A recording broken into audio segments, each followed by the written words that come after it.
Hello बच्चों। कहानी सुनने के लिए तैयार हो? अच्छा चलो भाई, आज हम सुनाते हैं आपको एक टिंकी चिड़िया की कहानी। टिंकी चिड़िया भूखी चिड़िया। टिंकी चिड़िया बहुत बहुत बहुत भूखी थी। हुआ यूं कि उसका परिवार एक पेड़ पे रहता था। वो पेड़ जो था किसी के घर के पास था। उस घर की मालकिन वो खिड़की पे रोज इतना सा रोटी का टुकड़ा रख देती थी। और टिंकी के मम्मी पापा, टिंकी के भाई बहन 5 लोग घर में रहते थे।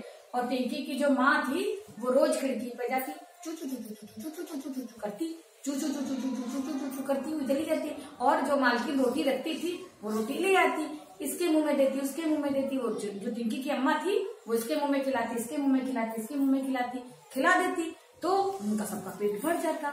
तो टिंकी की माँ को कहीं दूर जाना ही नहीं पड़ता, ना माँ जाती ना पिता जाते। वो वहीं बढ़िया पेड़ पे घोंसले पे रहते और मालकिन जो रोटी रखती वो खा रहते। एक दिन ऐसा हुआ बच्चों, बहुत जब ज्यादा दिन बीत गए, थोड़े थोड़े बच्चे बड़े भी हो गए। टिंकी पिंकी टिंकी सब जितने थे, रिंकी पिंकी चिंकी, तीनों बच्चे बड़े हो गए। और मम्मी पापा उनके 5 लोग जो थे वो भी बहुत खुश रहने लगे क्योंकि उनको तो खाना वही मिल जाता था, कहीं जाना ही नहीं पड़ता था। तो ऐसे ही 2-1 महीने जब बीते तो वो जो घर की मालकिन थी वो भैया बीमार पड़ गई, उनको बुखार आ गया, हांफने लगी। तो डॉक्टर ने सुई लगाई। उनके घर वालों ने बहुत प्रयास किया लेकिन वो मालकिन जो है वो ठीक नहीं।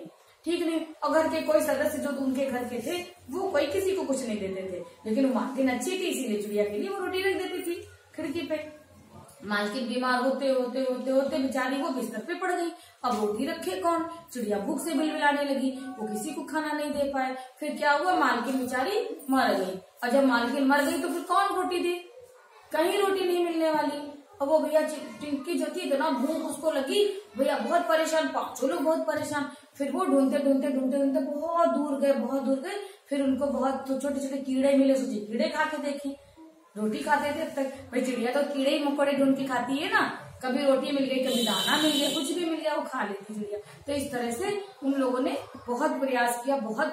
टिंकी के जो मम्मी पापा थे वो ढूंढ के खाना लाया, तब उसको खिलाया। तो फिर टिंकी ने धीरे धीरे पैर फैलाए, ऐसे फड़फड़ा के उड़ी और वो भी ढूंढने लगी भोजन कि यहाँ हमको कुछ दाना मिल जाएगा, कुछ यहाँ पे दाना मिल जाएगा। डाल वाल पे बैठ के देखने लगी, उड़ने भी लगी। तो इस तरह से वो भी अपना खाना ढूंढने लगी और उड़ के इधर उधर जाने भी लगी। उसके छोटे छोटे जो भाई बहन थे इतने छोटे छोटे वो भी ऐसे करके उड़ने लगे। तो इस तरह से उन लोगों ने क्या किया, अपना अपना खाना खुद ढूंढने लगे। और बच्चों समझ आया, जब बच्चे या बड़े अपना काम शुरू करने लगते हैं तो उन्हें किसी चीज की दिक्कत नहीं होती है ना। दूसरों के सहारे पे ज्यादा नहीं रहना चाहिए, क्योंकि अगर दूसरा अपना काम करने चला जाएगा तो तुम्हारा काम कौन करेगा, है ना। तो कहानी अच्छी लगी बच्चों?